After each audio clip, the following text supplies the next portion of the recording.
Jerusalem. This great city is sacred to three of the world's major religions: Judaism, Christianity, and Islam.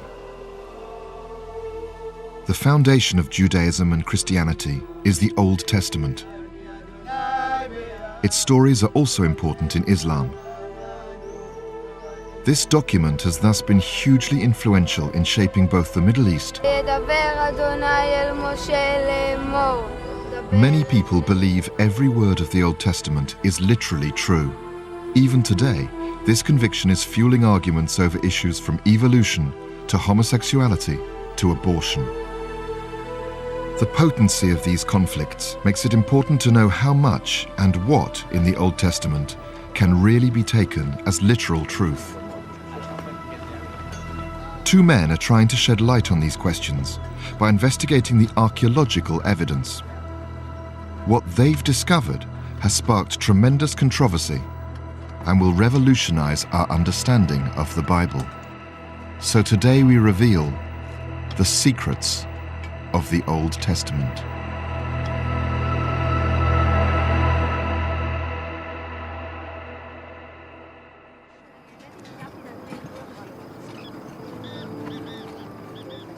In recent decades, biblical archaeology has undergone something of a revolution.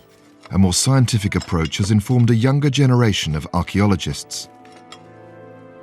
And changing circumstances in the Middle East have allowed important new excavations, which have brought additional evidence to light. Against this background, a book called The Bible Unearthed has proposed a radical new history of the Israelites and the Bible, and powerfully challenged traditional archaeology. Its authors are Israel Finkelstein, Professor of Archaeology at Tel Aviv University, and Neil Silberman, Director of the Ename Center of Public Archaeology in Belgium. 100 years ago, when archaeologists came to a site and would find a piece of pottery like this, they would try to fit it in somewhere in the biblical story, seeing this as a symbol of the time of Joshua or the time of Amos or another character. We work in an entirely different way. For us, the evidence is the first bit of information. We construct a story of the rise of civilization in this country. And then, in fact, we see the Bible and the biblical literature and the biblical memories as somehow symbolic of the very basic changes in society that we see here.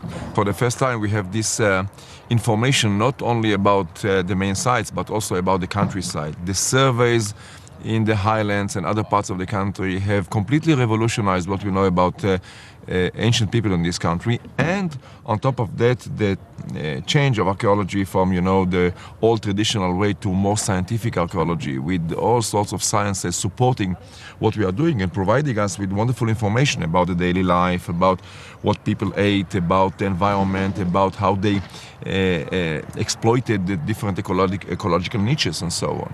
And I think that it's important to understand that the Bible, of course, is one of our most important ancient Near Eastern texts. But it's got a larger significance than that, obviously. At a time in the world where people are tending to use the Bible in a very literal sense for all kinds of rhetorical, political reasons, using the Bible as it is written, it's very important. But what we hope to do is to share the information that has been collected for the first time with the public to perhaps create a very more complex understanding of what the Bible is and what it actually says, and perhaps at least cause people to understand that there's a lot more to the biblical history than just occasional quotations used for very tactical religious, political purposes. The Old Testament tells the story of the Jews' ancestors, the Israelites. It says their history began with a family of nomads who migrated down from Mesopotamia, modern Iraq, to Canaan, modern Israel. Their leader was a man called Abraham. The Lord said unto Abraham, Get thee out of thy country, and from thy kindred, and from thy father's house, unto a land that I will show thee. That land was Canaan, and according to the Old Testament, God promised it to Abraham and his descendants forever. This is the origin of the idea of the Promised Land. For the best part of a century, archaeologists have tried to prove the Abraham story by finding evidence of appropriate migrations at the times suggested by the biblical account.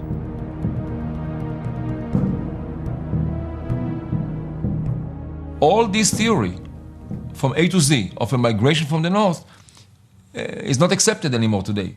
I mean, it was a nice theory, but there's no backing. I mean, the people of the beginning of the second millennium BC, they are all from a local stock. So there was no migration from the north that you can relate Abraham to. The general portrayal of nomadic life in the Bible doesn't really reflect very strongly what we know about nomads. Nomads are often plunderers. They often invade settled territories. There's reference to camels. The camel nomads come in much later. They are not characteristic of this period. After arriving in Canaan, Abraham and his family supposedly settled here in the city of Hebron. This building, the tomb of the patriarchs built by King Herod 2,000 years ago in Roman times, is supposed to stand above their burial site. What we can see here, the main building is Roman, from the Roman period, probably Herodian. You see the big stones. Above them are much later Muslim mosque. But what is most important for our aim here is the bedrock here. This is the natural bedrock from the time of the Canaanite period, from the time of the settlement period, and so on. And in this bedrock, you cannot see it here, but all around, in this bedrock, were cut tombs during the Canaanite period. This was the cemetery of the town, here around. So this is the source of the tradition, which is not historical, about the patriarch, Abraham, Isaac, and Jacob, that they are so-called buried here. So do we have any actual evidence that Abraham and his family did at least exist? There is no historical Abraham in the strict sense. There are traditions about Abraham. What we read in the Bible are later traditions which have almost nothing to do with real history. Probably there was an ancestor of the tribes here named Abraham, but we know nothing about him but his name. The patriarchs could have been real figures who became mythical during the ages. They could have been completely mythical. We don't know, and we'll probably never know. In fact, there's no way to know. We've come to a complete archaeological dead end about Abraham. There's absolutely no evidence whatsoever that Abraham was a historical figure. But he is a prominent character in the book of Genesis. And the book of Genesis is an ancient text that is, of course, of incredible importance for us. And what we see in the figure of Abraham is a symbolic representation of the birth of the nation. Because at the time of the writing of the Bible, the history of the people of Israel was not considered to be history in the sense that we understand it, of years, of periods, of particular historical events. It was seen more as the history of a family. And of course, the father of the family, the founder of the family, is a person of great significance. Although we can appreciate the importance of a mythical figure like Abraham, the complete absence of any objective evidence, indeed the inconsistencies in the biblical account, inevitably weakens the claims made for it. But what about other Old Testament heroes, like Moses, who brought us the laws on which so many of our basic moral ideas are founded? Can Professor Finkelstein and Neil Silberman find any hard evidence that he at least existed?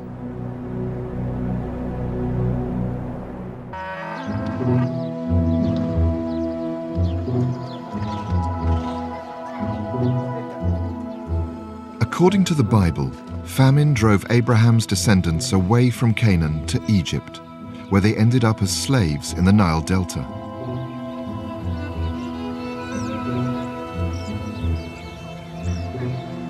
after many tribulations, a leader amongst them, a man called Moses, led them out of Egypt. They headed eastwards, back towards Canaan, the promised land.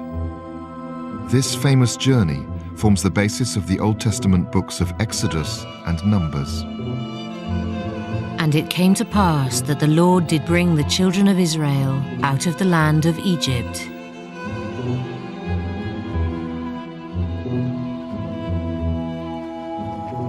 Well, here we have the early... Neil Silberman has come to discuss the evidence for the Exodus with Donald Redford, one of the world's leading archaeological experts on Egypt's Delta region. Some kind of food preparation. We know from the archaeological monuments and the inscriptions that in the 13th century there was tremendous power in the Egyptian empire. How can you explain the possibility of such a large group as described in the Exodus story actually going out of Egypt? Is that possible? Well, I couldn't explain it if I subscribe to that theory. What you said is quite correct. Egypt, in fact, for 5 centuries, from the 15th century on, Egypt ruled an empire, the largest at that time, which extended 2,000 miles as the crow flies from a little north of Khartoum all the way to near the Euphrates River. And the Egyptian army and occupation forces and its economy were extremely strong. They held all of Canaan, of course. Their sphere of influence extended to the Greek islands and Crete. And there is no indication whatsoever in the records, either archaeological or written, of any major hiatus, such as would have been created by the expulsion of upwards of 2 million people, if we believe the biblical record. That would have made such a hole in the population. It would have brought the economy to a standstill. It would certainly have turned up in the record somewhere. Now, that's an argument from silence, I understand, but nevertheless, the silence is absolutely watertight. There is no indication whatsoever. The Bible also says that after leaving Egypt, Moses and the Israelites wandered for 40 years through the Sinai desert on their way back to Canaan. It was here that Moses received 2 tablets of stone bearing the famous 10 Commandments, which still today include some of our most basic moral norms. This is also where the Israelites apparently agreed to give up the worship of idols for the worship of God, and just the one God, alone. But could such a journey have been at all feasible? All over the eastern delta and in the Sinai and up in the Negev and further north, there were permanent Egyptian garrisons and garrison points, checkpoints. And we have records, the letters that were sent back and the reports of such police on the comings and goings of wandering peoples. Certainly, there would have been no chance whatsoever for a group of people that large to move freely through the desert and into the Negev. Not a chance at all. Moreover, that would be the height of folly to go south into that inhospitable, barren land with mountains everywhere and little water and less food supply. The story simply doesn't fit in so many ways. And there's an even bigger problem. Throughout the entire period in which the Bible places the Exodus, Canaan was in fact an Egyptian province, ruled by Egyptian governors. We know this because we have extensive Egyptian records from Canaan and a wealth of archaeological evidence. This is Bet Sha'an in Israel.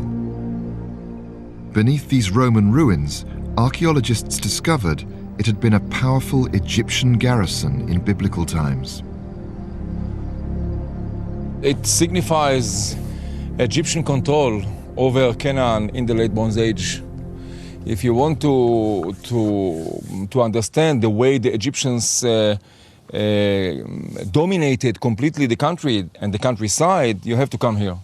There was a strong garrison, there were scribes here, there were soldiers here, there were administrators here, and everything was under the control of the Egyptians, which means that 20 kilometers from here, 30 kilometers from here, if somebody wanted to take some sort of a major economic decision or a major political decision, he needed to come to Bet Sha'an to get the approval of the Egyptians.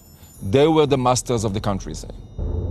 So it makes no historic sense for Moses to have led the Israelites to Canaan in order to escape the Egyptians. But what about Moses himself? Surely there must be some evidence for this most famous Old Testament hero, perhaps the most famous of all Old Testament figures. Even if there's no evidence of the Exodus, there must surely be some record of a leader as important as him. The name Moses is a name which is very popular from early periods right down into late periods. So it's a fairly common Egyptian name. That's all that we can say. There is no text in which we can identify this Moses or that Moses as the Moses. The question of the historicity of Moses is the same as the question of the historicity of Abraham. That is to say, maybe there was a figure, maybe there was a leader. I am not here to undermine the historicity of Moses. I think that it is possible, but I would say it's beyond recovery. Perhaps the best way to make sense of the story of Moses and the Exodus is to understand that there was constant movement between Canaan and Egypt in ancient times. We can't be sure if there was one incident in the hundreds of years that Canaanites came down to Egypt that more or less represents what we have in the story of the Exodus. But the experience of going down to Exodus, of being involved in Egyptian civilization, of freeing themselves from the rule of the Pharaoh happened again and again.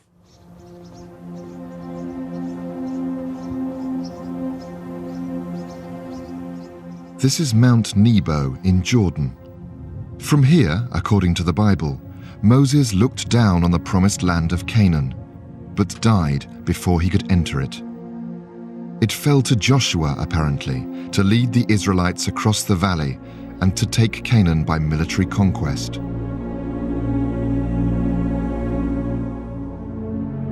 Then Joshua commanded the people, saying, "Within 3 days ye shall pass over this Jordan, to go in to possess the land which the Lord your God giveth you." And it's a wonderful story, a great saga of war and conquest and bravery and miracles. And the question is, did it happen? Did it really happen the way it is described in the text of the Bible, of the book of Joshua? The Bible says Joshua and the Israelites embarked on a 7-year campaign during which they conquered 30 Canaanite cities. Without doubt, the most famous story is that of Jericho. The priests blew with the trumpets, and the people shouted with a great shout that the wall fell down flat, so that the people took the city. In fact, distinguished British archaeologist Dame Kathleen Kenyon established 50 years ago that the walls of Jericho were destroyed many centuries before Joshua's time, probably by earthquakes, and that there was virtually nothing there in the conquest era. The conclusion is, when we look at Jericho, Jericho was not inhabited in the 13th century BC probably. And then anyway, there are no fortifications. So where are the big walls of Jericho? I mean, you have this wonderful description of the people of Israel going, with the Ark of the Covenant, with the trumpets, and then the walls of Jericho collapse, in the 7th day. All of a sudden, there's nothing there. So this is not history in the simple sense. And the case of Jericho applies also for other places mentioned in the tradition of the conquest in the book of Joshua. Many of the cities mentioned were not inhabited at all in the Palestine and Silberman. One of the cities mentioned in the Bible as having been conquered by Joshua and the Israelites was inhabited and was destroyed at the appropriate time. It's Hatzor in northern Israel, and Professor Amon Ben-Tor is in charge of excavating it. Look at that. That's the destruction of the entire palace. If you look over there, We go towards the southern wall. We find ourselves in the throne room of the palace. So we are in the throne room. Look at the cracked basalt stones. Look at this. Normal heat doesn't do this, only a very, very intense fire. Look at what is happening on the walls. See the ashes, see the wood, signs of the timber here on the walls. Wherever you look, wherever you go, same signs of destruction.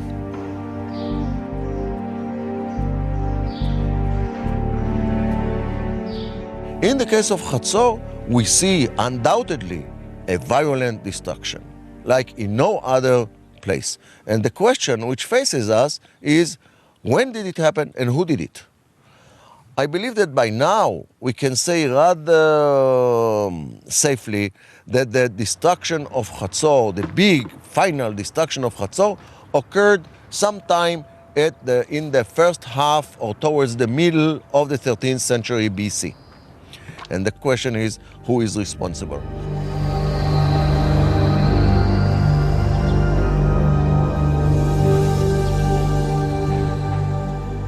The destruction of Hatzor coincides with a period of great turbulence in the Middle East. This is the temple of Medinet Habu in Egypt. At this time, mysterious people who came from the sea and are known as the Sea People attacked Egypt and many parts of the Egyptian Empire. They also attacked Canaan. Later, they settled on its coast and are known in the Bible as the Philistines. There was a collapse of the Canaanite system and Egyptian administration in Canaan. It didn't come, in one overnight. It was a long process, which probably took almost a century, from the beginning, from the collapse of the first cities to the later ones. And much of it must have been done, or must have been related to the assault of the Sea People in several waves, possibly, on the coasts of Canaan. So slowly by slowly, the cities of Canaan disappeared. Some of them must have been destroyed by Sea People in the 12th century. Some of them could have been destroyed by reaction of Egypt. Some of them could have been destroyed by rivalry between fighting each other. Some of them could have been taken by those groups on the margin of the Canaanite society. Professor Ben-Tor believes that such a group did destroy Hatzor, and that since the Bible names them as the Israelites, why disbelieve it? Nowhere in any document in Egypt does it say that the Egyptians destroyed Chatzor. So I think we can rule out the Egyptians. Let's go back to the Canaanite city-states. Which one of the Canaanite city-states was big enough to compete with Chatzor? Which one could have destroyed Chatzor? I don't know of any such city-state. I'll rule them out. Let's go to the Sea People. They have a very, very distinct pottery. We did not find even one shirt which is Philistine. Not one. Add to this the fact that it is too far inland. The Sea People were coastal. This is where their interests were. Not so far inland as Chatzor. I'd also rule them out. It turns out that we are left with those enigmatic Israelites or proto-Israelites. They were the ones responsible for Chatzor, and that the traditions that are preserved hundreds of years later in the book of Joshua have a nucleus in the reality of the destruction of Chatzor. So it might have been the early Israelites who destroyed Hatzor. But that one fact hardly vindicates the whole Old Testament account of the conquest. So why did the story come to be composed in this form? The way the story is written, putting the conquest of the Promised Land into a single military campaign with a unified strategy to conquer the center of the country, the north and the south, is clearly a later attempt to explain how the Israelites conquered the Promised Land.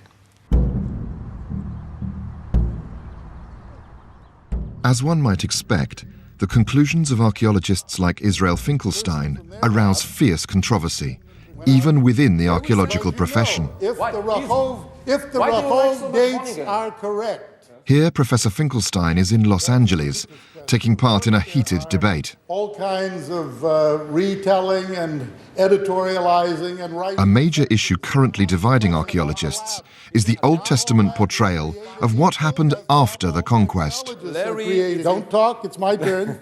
And we have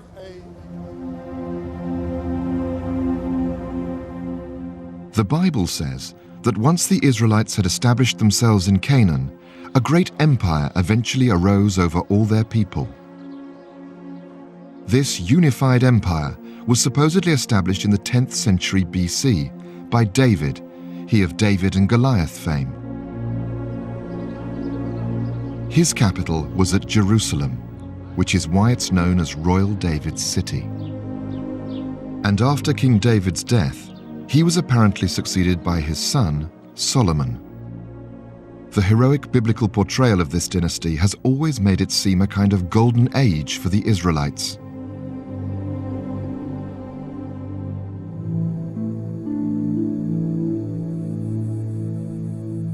For once, as far as David is concerned, we can actually say with confidence whether he was real or not. A stele is a stone tablet bearing an inscription. In 1993, archaeologists excavating here at Tel Dan, a northern outpost of the Israelite kingdom, found a fragment of a foreign Aramaic stele from the 9th century BC, which refers to King David by name. When you look at what is written there, in the 9th row, 1, 2, 4, 6 of the letters make up the name which can be read Bet David.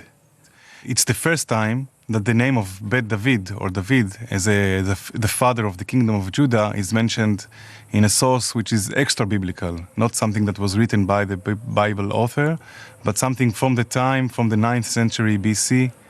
And it's the first time that the name David is mentioned. It's unique, and it tells you that it could be that David was an historical figure, or at least people in the 9th century thought of him as their founder of their kingdom. So it seems David was a real person. The Bible says that his capital was Jerusalem. It mentions large armies and important public buildings. But Professor Finkelstein is skeptical of this portrayal, because present-day archaeology doesn't support any idea of Jerusalem being a big city at that time. Ronnie Reich is currently excavating the site of 10th century BC Jerusalem. A pocket here, a pocket there, maybe in other places which Kenyon has found. But for this particular period is not yet enough to say even, I think, the nature of the site. Is it a huge urban city? It is definitely not. In the ancient part of Jerusalem, there's a curious stepped structure. Some archaeologists think this might have been part of David's fortifications. In my view, David's Jerusalem was a kind of a citadel city. It doesn't mean that he had a huge city around him. The city was quite small, but he probably gained a lot of political power and somehow succeeded to control the entire country in a time when there was a gap, there was a kind of a vacuum, political vacuum in this country. There was no Egyptian empire anymore. The Canaanites were very poor, and probably he took advantage of this situation. But even this modest view of Jerusalem is hard to reconcile with the archaeology.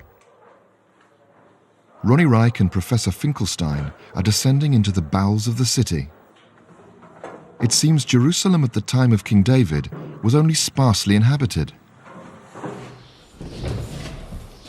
So much has been excavated here in the area, and nothing has been found, no stones, large stones of, let's say, 10th century, no pottery. Pottery which is found everywhere, and if people were active in this place, they might have left something behind, must have left something behind, so that here the negative results again and again and again simply prove the point. The idea of a great Davidic or Solomonic empire in the 10th century BC is absolutely ridiculous, because an empire needs a capital. There's almost nothing in Jerusalem, a very small village. An empire needs manpower. There's nothing in Judah, a few small villages. An empire needs administration. There's no administration, there's no scribal activity. Where is the empire? Many archaeologists remain unpersuaded by Professor Finkelstein. They point to David's son, Solomon. He is famous in the Bible for his wisdom and judgment, and for having been the builder of the first great Israelite cities. And this is the reason of the levy which King Solomon raised, for to build the house of the Lord, and his own house, and the wall of Jerusalem, and Hatzor, and Megiddo, and Gezer. The Bible mentions Hatzor as one of the cities Solomon built. The Canaanite city was indeed rebuilt in the 10th century BC, and Professor Ben-Tor can see no reason to doubt that it was Solomon's work. How can we be sure, and I'm talking only about Hatzor now, how can we be sure that this fortification, that this gate were built by Solomon? We cannot be sure. There is no building inscription said, I, Solomon, built this building. But what we can be sure of, and we checked it again and again and again, by means of stratigraphy, by means of pottery typology, we can be sure that these were built in the 10th century. And since the Bible tells us that it was Solomon, now you don't have to ask me, how can I tell that it was Solomon? It's common sense. If you want to say it is not Solomon, it's you. You tell me why it is not Solomon. Traditional archaeology also supported the idea of Solomon as a great builder, because at the two other sites mentioned in the Old Testament, Gezer and Megiddo, they found characteristic six-chambered gates, just as at Hatzor. This was taken as evidence of a common Solomonic origin. What you see now is the famous six rooms gate at, here in Gezer, the so-called Solomonic gate. It's hard to see because of all the vegetation and everything, but you can still see the main pass in the middle, and then 1, 2, 3 rooms to one side, and 1, 2, 3 rooms to the other side. You still see the beautifully worked stones at the entrance. There is a similar gate in Hatzor, and there is a similar gate in Megiddo. And these three gates were thought to be, because of the passage in the Book of Kings, these three gates were thought to be the gates that Solomon built, the blueprint of the Solomonic architecture. It doesn't fit because there are gates like that also in other sites, which are not Solomonic in any way. Ashdod, it's a Philistine city. Tel Batash, it's on the border between Philistine and Israel. There's a later gate in Lachish. So it's like, let's say, it's more like a fashion of the Iron Age gates than something that single out Solomonic building. This is the similar monumental six-chambered gate in Megiddo, found in the 1930s and also assumed to be Solomonic. On the basis of the archaeology, we can tell that the Israelite palace which stood here was quite an elaborate and sophisticated building.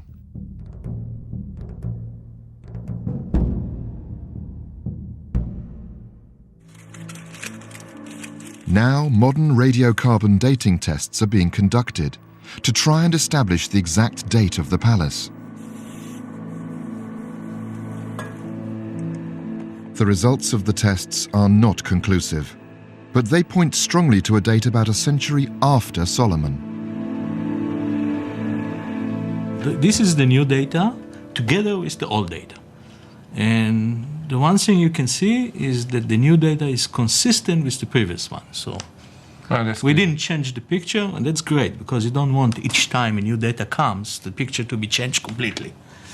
And moreover, it supports the picture because this red point, which is the new one you just brought here, is nicely consistent with the low chronology and fairly far away from the high chronology. So objectively, that's what we expect. So great. I think it's fine. The low chronology, pointing well after the 10th century BC, makes Professor Finkelstein and Neil Silberman doubt whether a great empire could have existed at that time. Look, It was a wonderful story. It got people excited and really interested in the Bible, but we just can't accept the story of the Solomon's Gates anymore. For many reasons. First of all, right there from the beginning there was a problem. Because when you look at the report, at the archaeological facts on the ground, the gate is definitely later. It must be put somewhere in the 8th century or something like that. But beyond that, today we know that there are gates like this all over, later than the 10th century, in the 8th century, and even in the 7th century, and beyond the borders of biblical Israel.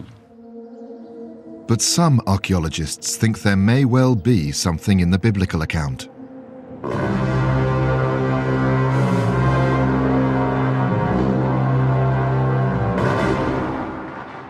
This is Thebes in Egypt. The great temple of Karnak records the history of the pharaohs and of the great Egyptian dynasties. One of these inscriptions refers to the military exploits of a pharaoh called Sheshonq I. It details the blistering devastation that he visited on 150 towns and villages in Canaan in the 10th century, the supposed Solomonic era. Uniquely for an Egyptian campaign in Canaan, Sheshonq's forces turned inland from the coast and attacked towards the highlands where Jerusalem is situated. We have to ask ourselves what is the reason for such a pharaoh in the 10th century BC to invade the central mountains, the hills, which were forested and were hard terrain to reach for a military campaign, Egyptian military campaign. I think that this is a good hint that there was some political entity in this region. And this political entity, in my view, can be identified with this united monarchy, which probably threatened the Egyptians, or they saw in it some kind of threat, political threat or economic threat. So the evidence, archaeological and textual, provides a very contradictory picture of 10th century Canaan. There may have been some kind of Israelite entity, but it seems highly improbable that it could have been the elaborate empire portrayed in the Bible. It's confusing. The highlands of the south are very sparsely settled. There's no manpower for great Davidic conquests. In Jerusalem, it's a small village, nothing monumental, no real evidence for big capital. Despite the biblical evidence. Of course, no evidence for a great Solomonic capital ruling over a great state, rich state, and so on. And here at Megiddo, the buildings, the monumental buildings which had been described as the symbol of Solomonic greatness, in fact, date a bit later. They don't date to the time of Solomon, they don't date to the 10th century. So we are in a situation of a complete negative picture, negative evidence from coast to coast. So what had been connected with Solomon and used as an illustration of his greatness is later, and we have to rethink the whole situation. Yeah, we do. It seems some of the early Old Testament stories may contain glimmers of real history, so they're unlikely to have been simply made up and invented. Equally, many key events cannot have happened the way it says they did. So how do we make sense of this unevenness? Israel Finkelstein has come here to San Diego to discuss this with one of the world's leading authorities on the Old Testament, Professor Richard Friedman. The situation with the Bible is not just that it's a very old book, but there's a tremendous difference from the oldest part of the Bible to the youngest part of the Bible. So the first sentence in the Bible, whatever that is, was written 1,000 years before the last sentence in the Bible. And in between, there's maybe 100 or 150 authors living in this century, this century, this century. And so even when you know Hebrew, you learn it's a different Hebrew all the way through it. Even when you think you understand one of the authors of the Bible, but there's another author of the Bible who sees things differently. So people say it's not a book, it's books. It's not a book, it's a literature, it's a library. People use all these metaphors to try to capture the idea that the Bible is this amazing collection over so much time. Professor Friedman is passionate that we need to know the Bible's origins in order to understand the way it portrays history. If you can know where the book came from, who the author was, why it made a difference, then you understand how it came up with the particular conceptions of God that it did, why it came out telling history the way it did. It's everything that we think is so great about the Bible. We try to find out through this search, why is it so great? How did we get this book? Archaeology and science can now, for the first time, begin providing the answer. It's a largely new and unfamiliar story, markedly at odds with the Bible's own account. But why should we want to unravel the story of the Israelites and their Bible? Because they invented the idea of a single God. Because they invented written history. Because they invented the idea of the individual with rights and responsibilities that lies at the heart of Western civilization. Judaism, Christianity, Islam, we all owe an immeasurable debt to that impossibly distant group of people. So who were they actually? How did the Bible come to be written? And how did they bequeath us this extraordinary legacy?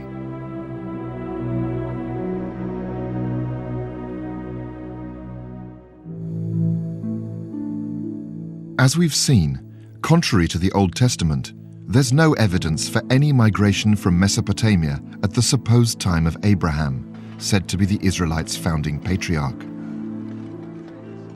We can't rule out the possibility that some nomads may have come to Canaan. But modern archaeology suggests that rather than being outsiders, the people who later became the Israelites were simply part of the pre-existing Bronze Age population of Canaan.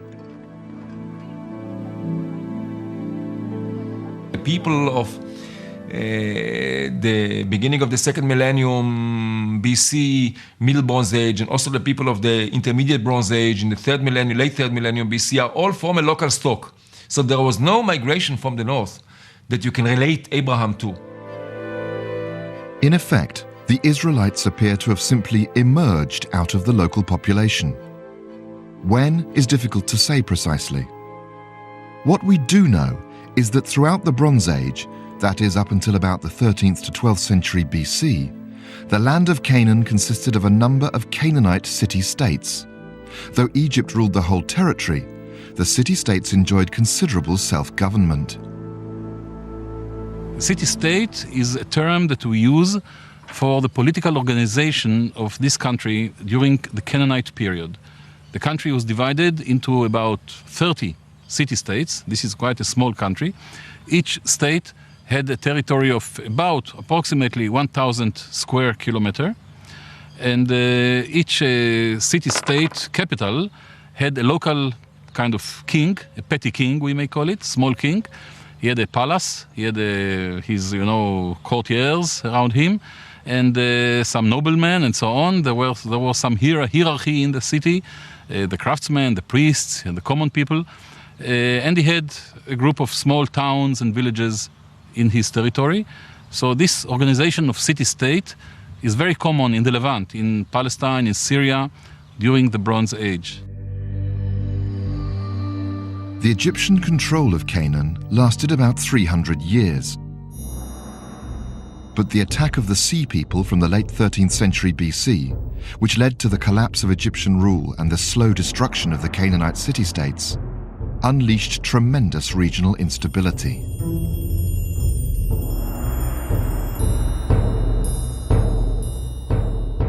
The entire Eastern Mediterranean was in a complete turmoil. The economy was disrupted. Maritime trade routes were cut.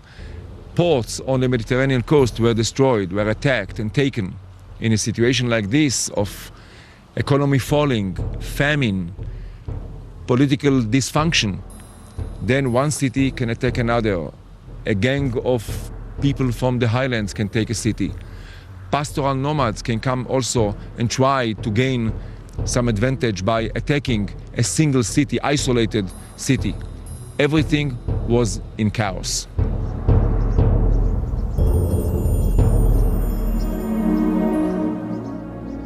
No one really knows why this happened. But out of the anarchy, destruction, and dislocation came a development which was to have the most profound consequences for the whole Western world. It was nothing more extraordinary than that poor, backward and illiterate desert nomads were forced to start farming in this unpromising terrain.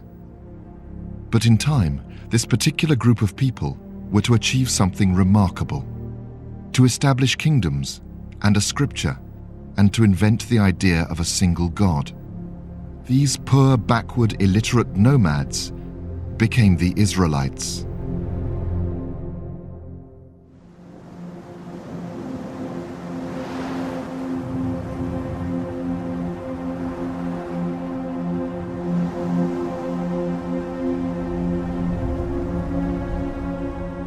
Desert life has changed little over thousands of years.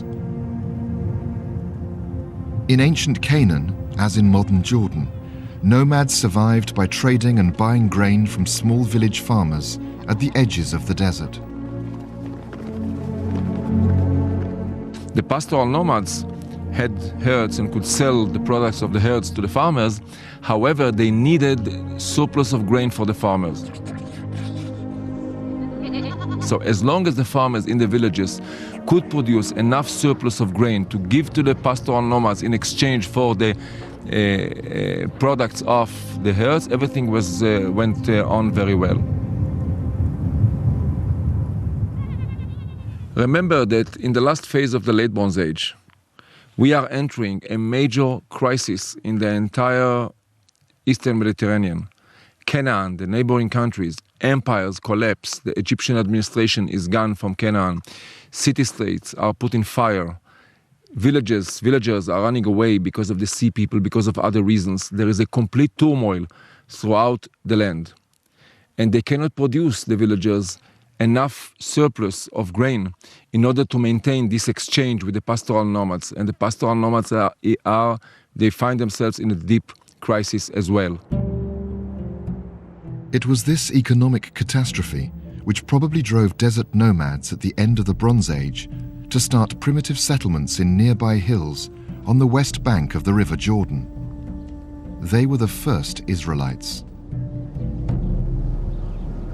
We discovered here in this country since the beginning of the 70s or after the 6 Days War, hundreds of sites throughout the central hill country of Israel. We have these settlements, these villages, built right on bedrock in areas which were not settled at all by the Canaanites in the second millennium BC, in the late Bronze Age at least. They are very simple villages. They are not fortified usually, except maybe a fence that surrounds the village. We find animal pens, for example. At Gilo, we found large animal pens which are used by these people. So I think that here we have an emergence of something new, which can be related to the emergence of those Israelites. From the extensive archaeological surveys of the last 30 years, Professor Finkelstein and his colleagues can now draw a detailed map of the earliest Israelite settlement patterns. Okay. This map gives you, in a graphic way, the final results of all the surveys of many years in the highlands from south to north. That is to say, you can see that there are areas like here in the south that have less sites. The number of sites to the south of Jerusalem is very limited. And for instance, in the north, around Shechem and farther to the north, where you have bigger valleys, you have more sites. I can tell you from my knowledge of the landscape of the highlands that over there, the only possibility and the only reason to enter these parts of the highlands is in order to grow olives and produce olive oil. Olive oil. It seems an unlikely agent of radical change. But soon the early Israelites were producing a surplus, and a surplus meant trade. This is a courtyard of a normal dwelling of that period. In the courtyard, all kinds of activities took place, among them olive oil production. What we have here is an olive oil press. The crushed olives are put into the baskets.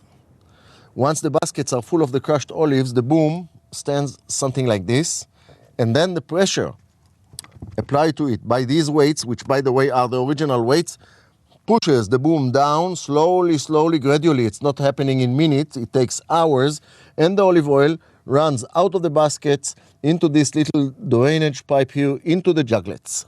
Such an olive oil press is definitely much too big for one family that lived here. This is a production, let's say a major production for export or to be sold somewhere in the country or even beyond. The well-watered valleys of the Northern Highlands ran down to the coast, and so geography encouraged trade and prosperity. In due course, a more complex society arose. The population grows. There's hierarchy between the settlements. There's intensification of the agricultural activity. There is industrialization of the agricultural output. There is specialization in grain growing and olive oil production. All this shows that we are on the way to statehood. There's this development which leads to statehood, and all this happens in the north. Slowly, but unmistakably, this northern area became a recognizable kingdom. It was called Israel. This was the Israelite city of Megiddo. From this period on, we can be fairly confident about events. The Bible itself probably began to be compiled quite close to this period, so it's more reliable. We have detailed diplomatic records from neighboring territories like Assyria. And we now find far more material facts on the ground. Concerning Israel, we have very interesting archaeological evidence and very convincing archaeological evidence for the development of the kingdom. Samaria, the capital, is founded in the 9th century, the same in Jezreel, the other palace. All this confirms the Bible very well, because the Bible tells us that Omri founded Samaria, and Ahab built also Samaria as well as Jezreel. So concerning the northern kingdom, Tel Dan, Megiddo, Hatzor, Tel Rehov, all these sites really give us a beautiful picture. And so the northern kingdom of Israel grew apace. Former Canaanite cities destroyed in the Great Chaos were now rebuilt as Israelite centers.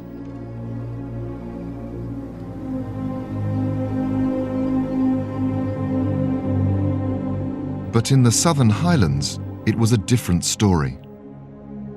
This area was known as Judah, and it was here that Jerusalem was located. But one can see, even today, that this terrain was much less promising than in the northern kingdom of Israel. As you can see all around, it's a highland area. It's the highest in the central highland of Israel. It's the most remote area. It's the poorest area. Not too much rain, not too much good field for agriculture. There are, but less than in the north. In the 10th century, the south is still very sparsely settled by just a few small villages. And Jerusalem itself is only a God-forsaken, small and remote village. There's almost nothing there. But despite their differences, the people of both Israel and Judah were one and the same. In the north, the much richer area with a richer environment, with cities, with trade routes, it naturally became a powerful kingdom. That's the kingdom of Israel. In the south, centered around Jerusalem, was a kingdom based on the same principles, but because of its environment, because of its low population, it was much economically weaker. It was more isolated. And yet the two kingdoms had a relationship. They sprang from the same origins, from the same historical period. The Bible tells us that from the time of Moses, several centuries before, the Jews were monotheistic, worshipping only one God. The Israelites in both the northern and the southern kingdom did share a common religion, but it wasn't monotheism. We know from text and from archaeology that traditional Israelite religion involved venerating the ancestors, the gods of the underworld, so to speak. We know from texts, at least, and from iconography that we find in the ground, that traditional Israelite religion involved venerating the stars and the planets. We know, therefore, that traditional Israelite religion was polytheistic. We know that in the Canaanite and Israelite tradition, mountains were very important in the cult. There were gods who are related to mountains. Baal, the Baal of Carmel, the Baal of Hermon, the Baal of Tzafon, and so on. And perhaps this tradition was transferred to the Israelites, to these early, very early Israelites. The bull is also the symbol, of course, of Baal, the god, the main god of Canaan, and also of El, the chief god, the chief god of the Canaanite pantheon. But also is related to the Israelite god, especially in the northern part of the country, the golden calves. They are the major symbols during the Israelite period. There is a lot of continuity between Canaanite and Israelite religion. But there was one quite extraordinary cultural difference between the Israelites and their neighbors. There are no bones of pigs in the Iron One sites of the highlands. The question is why? After all, there's no problem to raise pigs in the highlands. In the Bronze Age, they did have pigs in the highlands. So it has nothing to do with the environment or something like that. There are several reasons, possible reasons. One is that if these people came from pastoral background, of course, the pastoral people do not have pigs, and this could have been one of the reasons. But I think that there is a stronger reason to the fact that there are no bones of pigs in the highlands, and that is that at the same time exactly you have the sites of the Philistines in the lowlands, and in general the sites in the lowlands, Canaanites, Philistines and others, they eat a lot of pork. So the distinction between the people of the lowlands and the people of the highlands could have been a situation of we and they. They eat pork, we don't. This is how we form our identity. This could have been the reason. Whatever the reason, the Jewish prohibition on eating pork continues a tradition which goes back 3,000 years to the highlands of Canaan.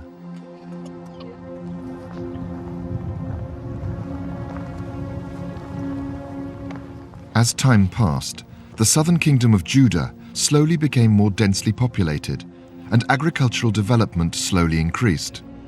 By the 8th century BC, Judah, like Israel in the north, was also becoming a developed state with all the panoply of administration and bureaucracy. Literacy was the vital precondition, and pottery remnants of the period testify to this key development. The one that I have in my hands is the typical Judahite seal impression. It has an emblem, apparently the emblem of the kingdom, the emblem of the king in the center. And then it says, belonging to the king, Hebron. It doesn't mean that the king was sitting in Hebron. It means that either the tax was collected there at Hebron, or that the vessels were produced there, the standardized vessels of the kingdom. The development of Judah was extremely fortunate, for just as it was becoming a proper state, Israel in the north was facing a mortal threat. After the 9th century, the period of greatness of the Kingdom of Israel, in the 8th century, decline sets in because of the pressure from the north. The Arameans, the Assyrians move down. Eventually, in 732, they take the Galilee, and that's the beginning of the end of the Kingdom of Israel. One by one, the northern cities were overrun, and bit by bit, the kingdom expired. Thus ended a state called Israel. It was to be 2,700 years before another state bearing that name would arise again in the Middle East. But Judah survived. According to the archaeology, large numbers of people now began arriving in the Judahite capital, Jerusalem. About 10,000 people suddenly descended on the city in the late 8th century. They were almost certainly the people of Israel. Judah of the late 8th century was not at all similar to Judah of 30 or 40 years before. And that was because of the torrent of refugees who came from the north after the destruction of the northern kingdom of Israel by the Assyrians, came to Judah and settled here. Judah was completely transformed from a small, sleepy kingdom to one of the most influential kingdoms in the Levant. And that is the first time that we see a real, full-blown state in Judah.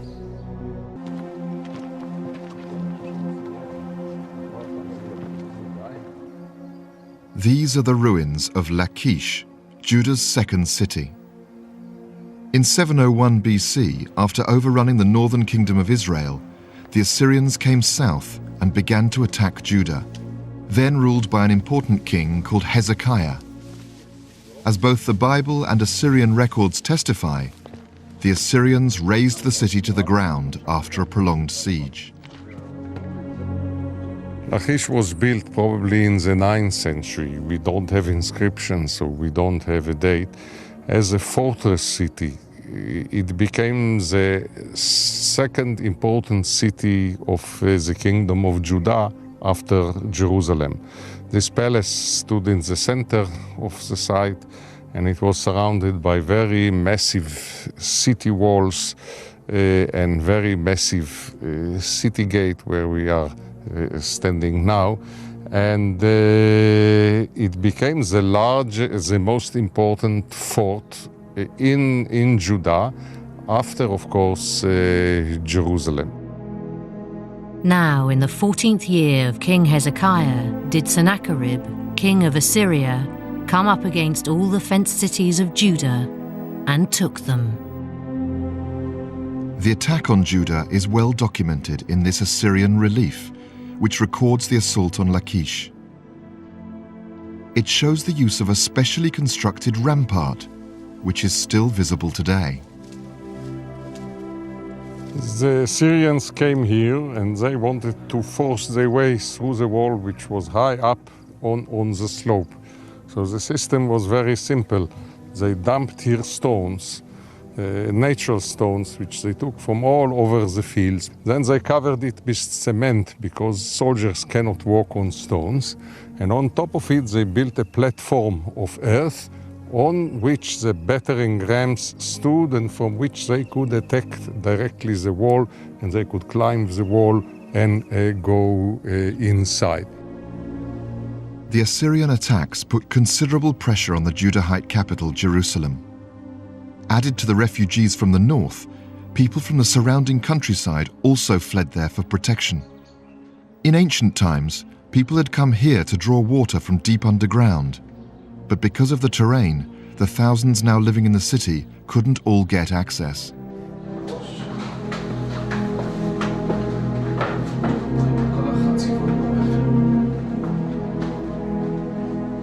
We are now at the spring of Gihon, the source which comes out here from a crack in the rock and is emanating all the year round. This is a permanent source of water, and this is the raison d'etre of this village, which turned later, much later, into a city. Wouldn't it be for the water, nobody would have come to this place. But we know, we understand, I think, the broader situation here. In the time of Hezekiah, Jerusalem grew all of a sudden and became a huge city, 10 times bigger than 50 years before him. To bring water to the new population of the extended city, King Hezekiah now embarked on an extraordinary project, tunneling through 1/2 kilometer of rock. The tunnel goes from here for over 500 meters, cut from both sides. They met in the middle, all in the rock. Well, this is a real engineering achievement, and we still don't have an adequate explanation how this was done. So the building of the tunnel, which came out here, also shows the increasing sophistication of the kingdom, emphasized by the fact that Hezekiah chose to record his feat for posterity. This ancient Hebrew inscription is really one of the most important pieces of evidence we have for the rise of Judah as a kingdom. It's dated to the time of King Hezekiah at the end of the 8th century BC, and it records the cutting of the long, complicated Siloam tunnel that brought water to the city. So it represents both the engineering that was possible by the kingdom and also the attempt of the kingdom to record that act in an official way, in an official inscription. And so this really brings us to a time when the kingdom was centralized, when Jerusalem was a city that was administered by royal officials that had the power and the level of literacy to record their achievements and their history. Literacy also played a key role in the politics of Judah. Judah was under siege. The northern Israelites had fled south en masse. Hezekiah had to hold the kingdom together. It seems his priests collected the slightly different northern and southern versions of Israelite history, and also wrote a new one to try to reconcile and unify the two traditions. These various texts were later to become part of what we know as the Old Testament. Hezekiah's situation would explain the importance of portraying David and Solomon as having once presided over an empire of all Israelites, based in Jerusalem. To promote unification, it seems Judah also now underwent a major religious purge. It appears worship began to be centralized in the capital. Half a millennium after the supposed time of Moses, this was the real beginning of monotheism, the belief in one God alone. The biblical account of Hezekiah's purge, more reliable because it was closer to the events, describes the destruction of idolatrous shrines. And Hezekiah did that which was right in the sight of the Lord. He removed the high places and brake the images.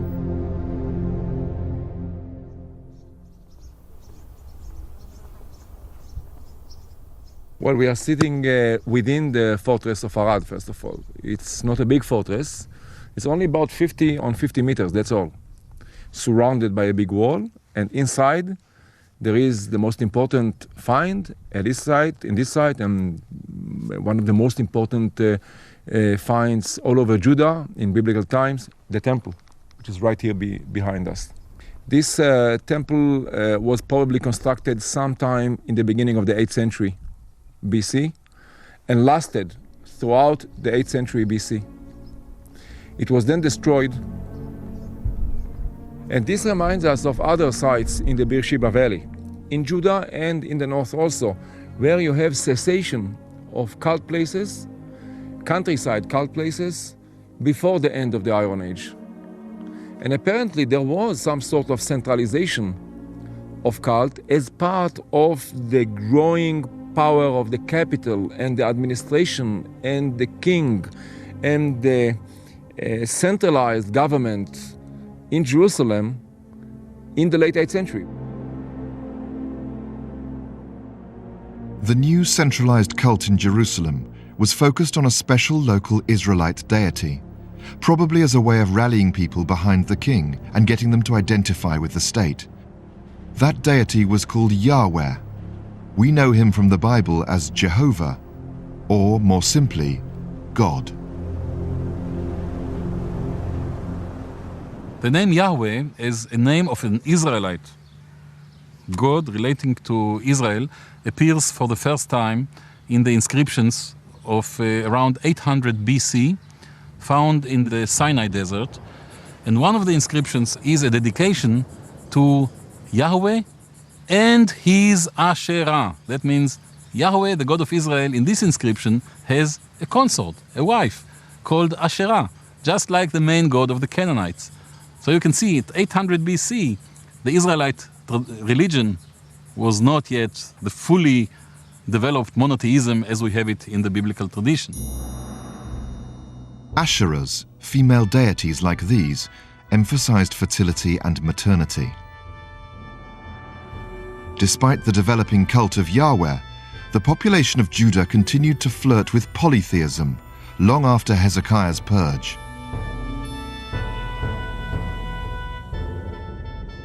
After the siege of Lachish, Judah, now revolving largely around Jerusalem, sued for peace with Assyria. Over the next century, there was a period of calm. The stability led to growth and prosperity. By the late 7th century, Assyria had withdrawn from Judah. Hezekiah's great-grandson Josiah now appears to have begun developing ideas of expanding Judah. To rally his population behind him, he redoubled and intensified the centralization of worship around Yahweh. In order to achieve the ideas of extension, territorial extension, and so on, Josiah needed centralization of power, strong administration, complete control of the state.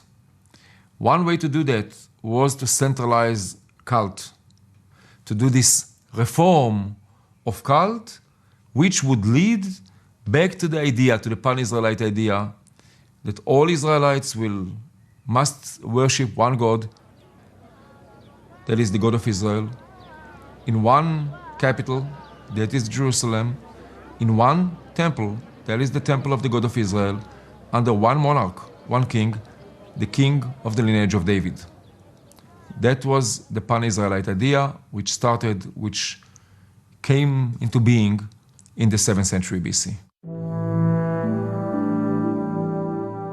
At this time, Josiah's priests are said to have discovered a lost text which greatly emphasized the worship of Yahweh. They called it the Book of Law. It was almost certainly the Old Testament book that became known as Deuteronomy. The book of Deuteronomy perpetrates one of the great reformations in history. It imposes a strict philosophical monotheism that banishes all other gods from traditional culture. This was part of a reformationist program in which King Josiah attempted to centralize not only power, but the ability to reach the realm of the divine into his own hands in Jerusalem, in the temple which sat in the backyard of the royal palace. So somebody, a person or a group, sat down at that time and wrote the early core of the story. And the story serves Judah. It puts Judah in the center of the universe. Deuteronomy was hugely important for Western civilization because for the first time, the individual was singled out from the crowd as the focus of moral responsibility and duties. Baruch Halpern believes this was actually connected to the earlier Assyrian attacks on Judah. Many elements of the reform actually precede the reform. They're the result of the exile of the rural population of Judah in 701 BC by the Assyrian king Sennacherib. The extended family essentially disappears from the landscape of Judah in the 7th century after 701 BC. We no longer have compounds housing extended families. We have individual houses. We no longer have collective tombs containing hundreds of people being buried together. We no longer have large cooking pots. We no longer have large ovens. All these things shrink down in size, as they do in other cultures when the extended family disappears and the nuclear family becomes the center of organization and identity. Effectively, what you see in the 7th century BC is the development of individuality. These social changes were reflected in radical new laws in Deuteronomy. An ideological change of great enduring consequence.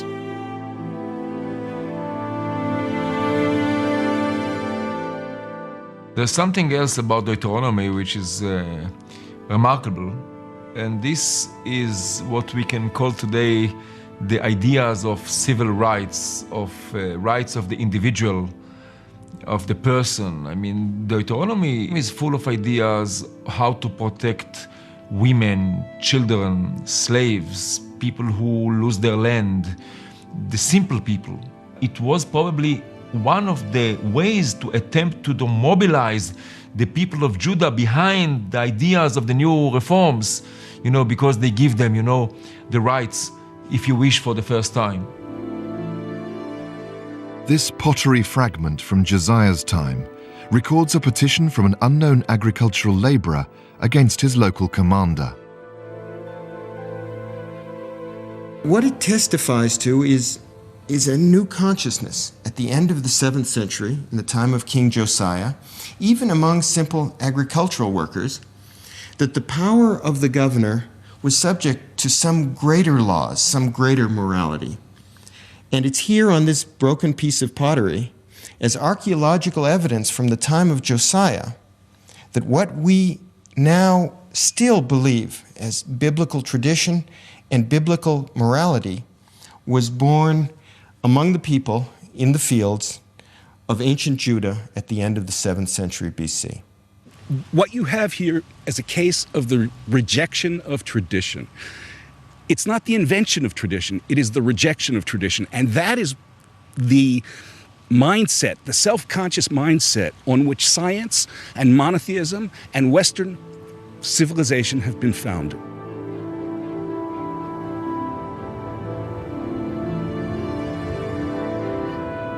Despite Josiah's confidence, his ambitions were soon thwarted. In 609 BC, here at Megiddo, Josiah was killed by Egyptians in uncertain circumstances. He was still a young man, his dream of a great new Israelite empire smashed.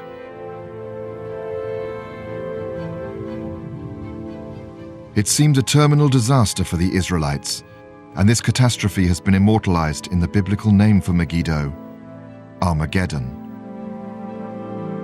But Armageddon was not the end. The Israelites' greatest achievement was yet to come.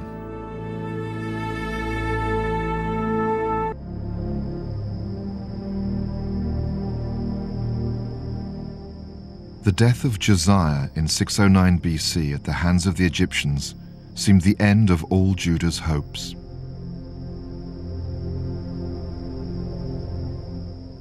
And now everything is ruined. The Egyptians have power over the country. In the east, Babylon becomes a great power, and they have power over the country. Things continue to go worse to worse. And first there are 3 different sons and 1 grandson of Josiah who get to be the king. And finally, the last one of them is King Zedekiah. The Babylonians come under the great emperor Nebuchadnezzar. They surround Jerusalem. They defeat it. They march out all of Zedekiah's sons, and they execute them one by one in front of him, and then they put out his eyes, and they put him in chains, and they take him back to Babylon. And Nebuchadnezzar carried away all Jerusalem, and all the princes, and all the mighty men of valor, even 10,000 captives. With the elite of Judah removed to Babylon and Jerusalem devastated, the kingdom was destroyed, and the remnants of the population left scattered and leaderless. But the Judahites taken to Babylon managed to preserve the memory of their religion and history. Jerusalem, or Zion, remained central to their thoughts. It was a complete catastrophe. It could have been the end. So it's really interesting that at that time, the only hope, the only way to keep the identity and the tradition was around, the old stories. By the rivers of Babylon, there we sat down, yea, we wept, when we remembered Zion. But in fact, the Judahites' exile didn't last long. Within 60 years, the first of them began returning to Jerusalem. The Persian Empire conquered the Babylonian Empire, and under the Persians, the Jews were allowed to return, rebuild their temple, rebuild Jerusalem, rebuild their country, under the Persians. We are now in post-exilic times, in the 5th century BC or immediately thereafter. There is no king, there is no dynasty. Judah is not independent. We are speaking about the community of Yehud under the Persian Empire. The needs are very different. The situation is completely different than before.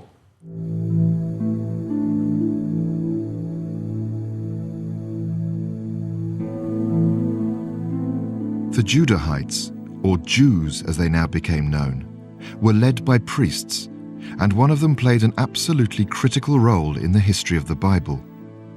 This priest gathered together the various Jewish texts which were still remembered and put them into an official compilation, known as the Torah. Richard Friedman believes this priest was called Ezra.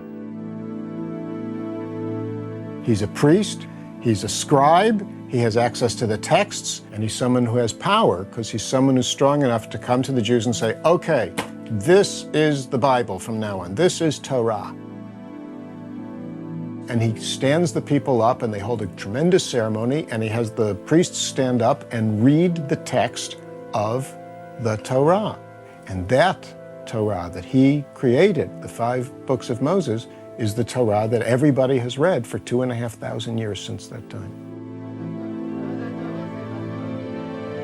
The year was 458 BC. The Torah, the first 5 books of the Old Testament, and in many ways its core, was later supplemented by further texts. These collective works have come down to us as the Old Testament.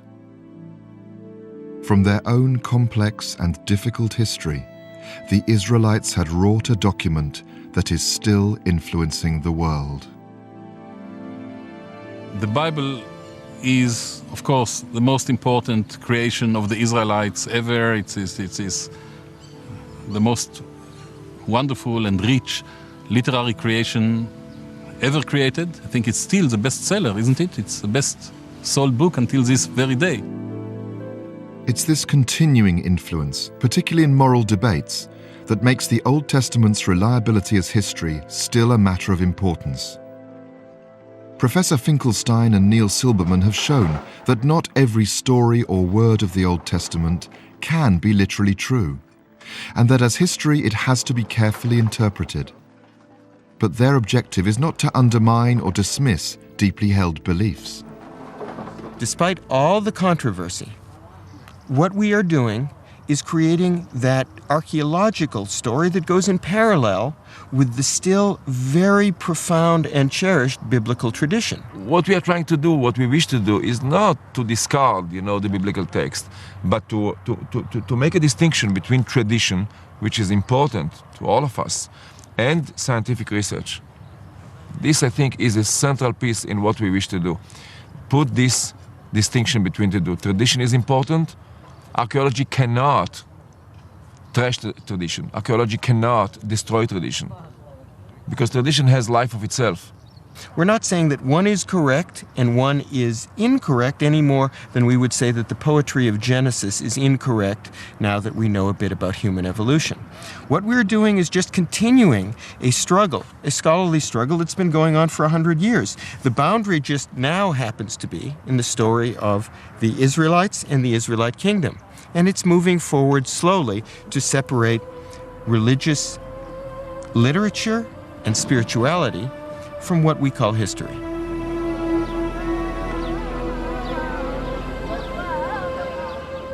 Modern scholarship is showing then that the Old Testament was a human and highly partisan construct.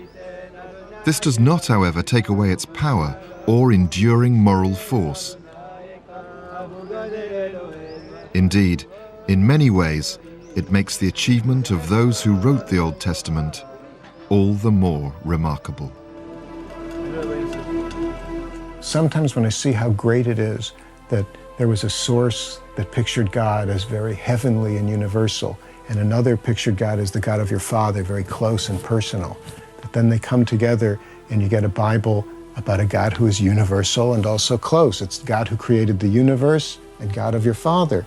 To me, this is a great thing, but I still haven't really come to understand how it worked out so well. We're not talking about one author sitting down and designing something so it comes out nicely at the end. We're talking about 100, 150 authors in the whole Bible writing, and you get a story that flows and works so well and makes such sense and has consistency in it that to me that is, I hesitate to use the word, but a miracle.